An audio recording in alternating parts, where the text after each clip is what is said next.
in the mid-90s, when I was a relatively new Christian, I met a woman by the name of Nancy who was about 20 years older than me.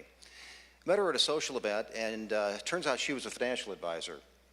And Nancy started to talk to me about my financial planning, and she didn't like what she was hearing.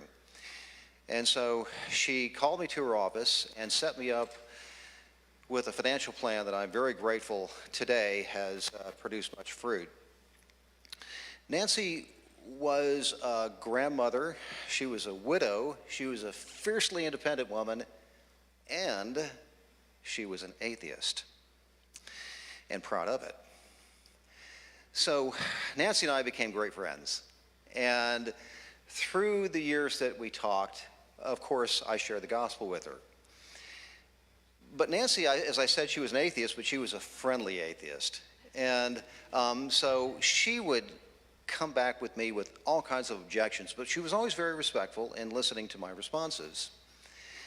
Now, in my mind, I don't really feel like I made much progress with Nancy. As far as I know, she never did accept the Lord.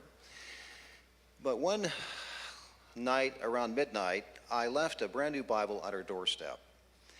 And to my surprise, the next day she emailed me with great glee and thanked me profusely and asked me if I would come over for dinner so I could better explain how to read the Bible.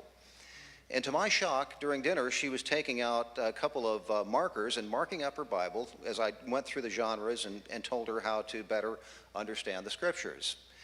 As the years went by, Nancy would update me on her Bible reading, and I mean, so I knew she was reading it. And she would ask me some questions, and along with those, many more objections. And the great thing about Nancy was that she would always listen to my answers. I really always appreciated that. Nancy died in 2006, and I got a phone message from her family, and they thanked me profusely for being Nancy's friend and for sharing the Scriptures with her. Now, they knew about me. They lived up in Iowa. Her family was mostly Christian. They knew about me because I had written in the front page of the Bible my name, address, and phone number. And so they thanked me for talking to Nancy.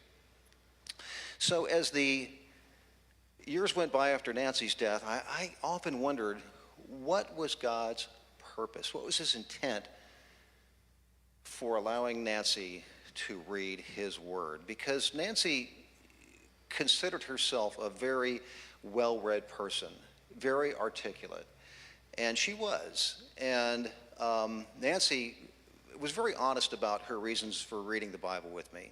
And she told me that she wanted to read the Bible to put it on her life resume. So in other words, it wasn't really to understand God's word. It was that she wanted to be known as a person who was knowledgeable on all things, including reading the Bible. So Isaiah 55:11 comes to mind. My word goes out from my mouth, it shall not return to me empty, but it shall accomplish that which I purpose and shall succeed in the things for which I sent it. So again, I ask myself the question, what purpose did God accomplish with Nancy reading his word? What